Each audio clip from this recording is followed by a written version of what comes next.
Hey guys, this is Market Update. In this video, I want to focus on the one metric that I think we should all focus on for the rest of this bull market. Everything else, all of the other data is subordinate to this, in my opinion, and it is credit supply growth, money supply growth. So we'll focus on that and how all of the data points are, I think, pointing in the right direction, right?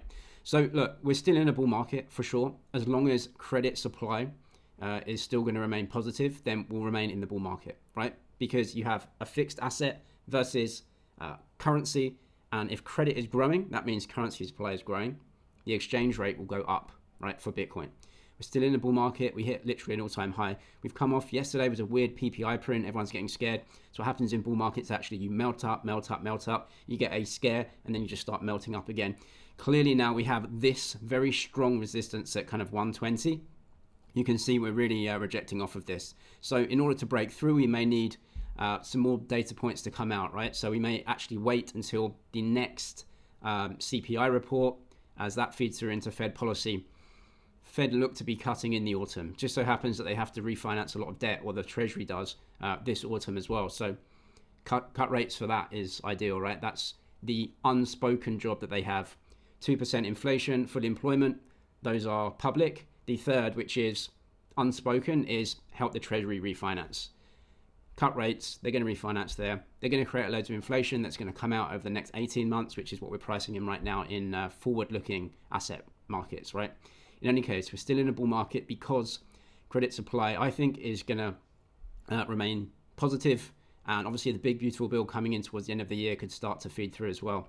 This is all inflationary, by the way, which is setting up for the next bear market, which is when the Fed has to then try and reduce credit supply growth again.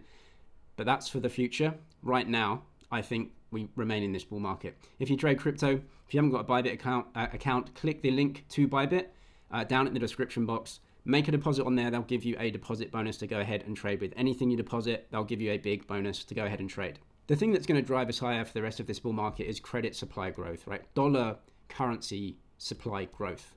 And it's coming from all angles, right? Private sector, they want to deregulate banks towards the end of the year. That may not come out right now, but maybe the market prices a little bit of that in if there's going to be more private sector credit creation. You also have trillions of dollars of new loan creation and loan underwriting from outside the US through these trade deals. So when's that going to start flowing in? Well, the market can start to price that in, right? So that's euro dollar creation, new dollar creation pouring into the states as stimulus. Then you have the fiscal side, the US government.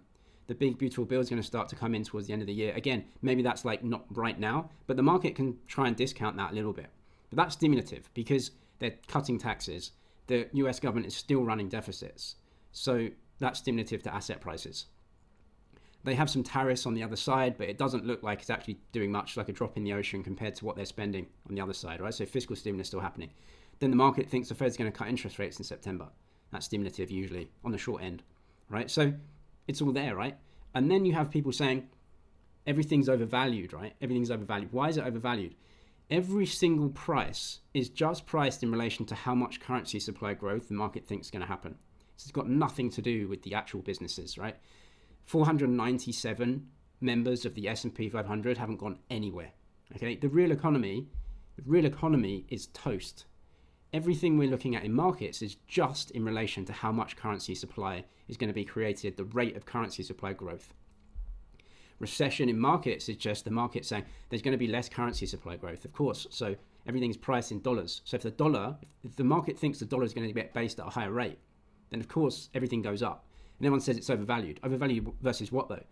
If you're paying 20 times revenue for a company and you think that the money supply is going to double in 7 years, then even if the company doesn't do anything, it doesn't move, it doesn't change, the revenue multiple is just going to get halved, right? Because you double the money supply. Everything is a function of currency supply, everything. So everyone's saying it's overvalued, right? Overvalued. Versus what though? This is the S&P 500 valued in gold. It's gone sideways since 2015. Is that overvalued?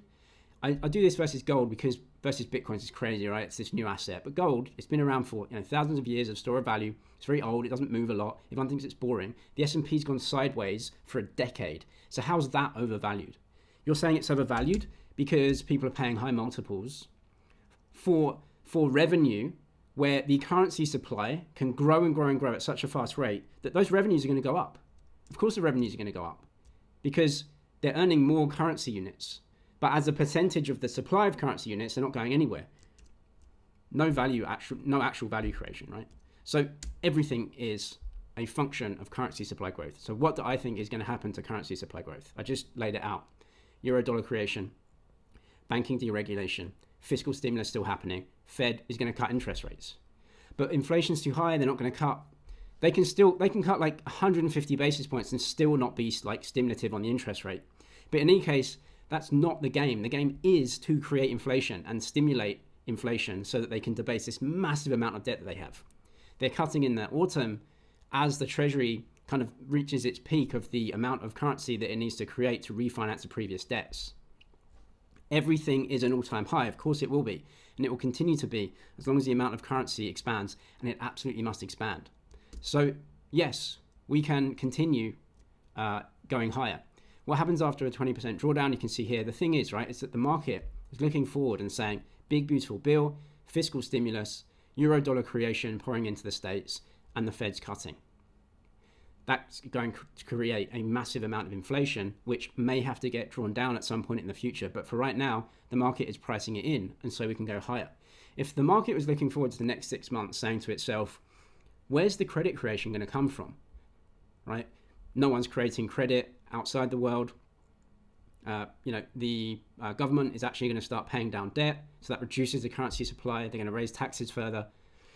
None of that's happening. The BBB is stimulative, right? Investment flows from around the world is stimulative. Everything's stimulative. That's why we're going higher. The market's trying to price that in. And eventually this will get to a pitch where inflation does start picking up meaningfully, right? And then we can draw down into the next bear market.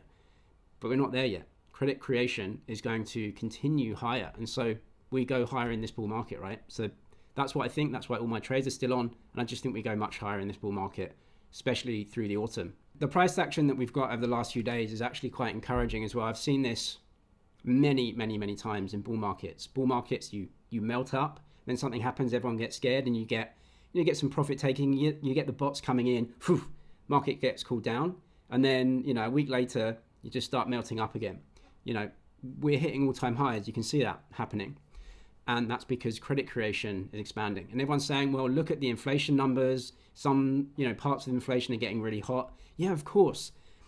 That is how it works. That's the macro cycle. Some parts of the economy heat up first and are leading indicators, and others are lagging indicators. A lot of the CPI is rents and the shelter component. And that is way lagging, and that is going to continue deflating the CPI and inflation figures throughout this part of the cycle. Right, so you do have some parts that are going to be heating up. You have other parts that are deflating and backwards looking. And so, all in all, the next 6 months, you should want, right, some parts of the CPI actually going higher, because it shows a growth in economic activity. It shows that the growth part of the macro cycle is actually happening. Credit creation as well, and that drives us to new all-time highs. So the CPI is absolutely going to still have the shelter component disinflating it, which is good. And what we're seeing is that the leading indicators of this cycle are showing that we're actually expanding. And that's good. That's very good if you're in assets, right? Because you want that. You want that expansion. That drives us higher. It drives inflation higher. It drives assets higher. Look at these rent prices. This may be an anomaly. It may get revised, but you can see the direction of travel is in a big downtrend. And this is a massive component of CPI. So that's the part that can drag us down while other parts are just starting to heat up. But it doesn't matter though, as long as Fed policy is looking towards not getting more strict or hawkish and cutting interest rates for the most part is going to be quite good for asset prices. It doesn't matter what inflation is, right? If inflation is 10% and the Fed says it's not a problem, we're actually cutting interest rates, we're going to print some money, then assets go higher and inflation goes higher to 15%, right? So it's not actually what the inflation figure is, it's what the Fed wants to do. And the Fed apparently are going to start cutting interest rates in the autumn. And they're not increasing QT, they were drawing up half of that down. So, right, it doesn't actually matter what inflation is, it just matters if the Fed's cutting and becoming a little bit easier and you're seeing credit creation, then assets are going to go higher. Credit creation is the only thing to look at. Credit creation. Currency supply growth. Currency supply is created out of thin air. It stimulates human activity.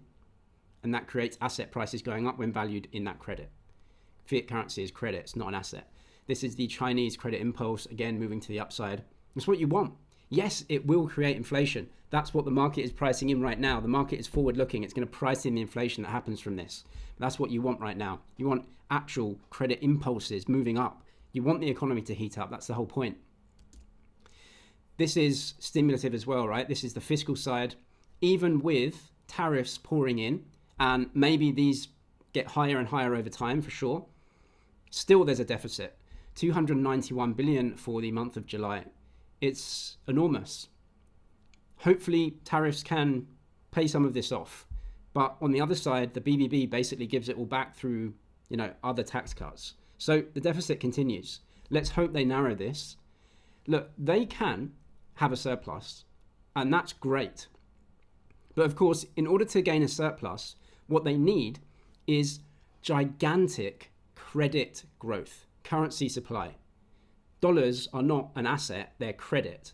And so in order for the government to earn more tax revenue, it doesn't need to tax a higher percentage.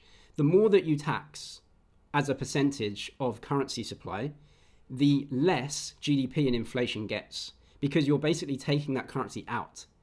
What the government needs really is gigantic private money creation from banks. You need the amount of currency supply to grow massively outside of what the government is spending. So the government just stays still and lets the private sector inflate the economy and create credit. That's what they need. Now, to be fair to the Trump admin, they've tried to do that, right? As part of the trade deals, they've said, create dollars, invest them in the US.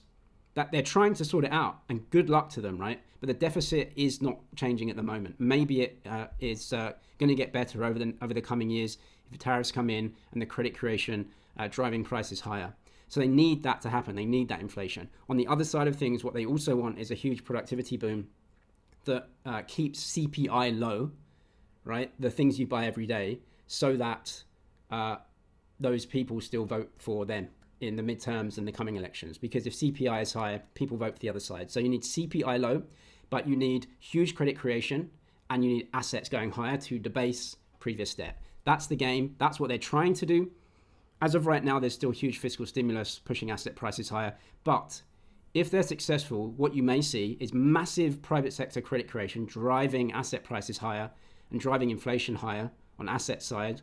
And this deficit may be starting to get sorted out. As of right now, that's not happening. It may happen in the future. It is possible for them to reduce this deficit, but they need the private sector to create huge amounts of credit, currency supply. So let's see if that happens. And if it doesn't, then they'll just keep running these deficits and assets go higher anyway. The reality for this bull market and every other bull market is that the amount of credit will always have to go higher. So that's why we're in Bitcoin, right? It just is the perfect thing to invest in as money. And if you think other things can grow at a faster rate than Bitcoin, then by all means look at them as investments. But Bitcoin is that base layer because you can't use credit. You can't use dollars. You can't use any other fiat currency. The amount of credit has to go up. It has to. Because the only way you pay off credit is with the credit. But if you pay off all the credit, then there's no currency. So you can't have that, right? So you have to always create currency supply. And during these tiny periods where there is actually a reduction, which was this right here, was the last bear market. So don't worry about bear markets. They do come, but they're very, very small, right? Don't worry about bear markets. In fact, for the very small period of time that they exist, take a step back, make sure that you can afford everything and your costs for the short term, but keep investing, because for the vast majority of the time, the currency supply grows, and that means asset prices essentially, they don't go higher, but they just price in the debasement of currency. And so this is what we're investing in, right? The blue areas. And when we get these red lines, these are actually the best times to invest, but they don't happen very often. Just invest through everything. Assets always go higher when valued in credit. So we're just at this resistant point, but I think we go a lot higher as credit grows over the rest of the cycle. If you trade Bitcoin and crypto, the Bybit deposit bonus is down below. Click that link if you're a new user. Anything you deposit, that'll give you a big deposit bonus to go ahead and trade with. I'm James, this is MoneyZG. Cheers for watching, and I'll see you in the next one.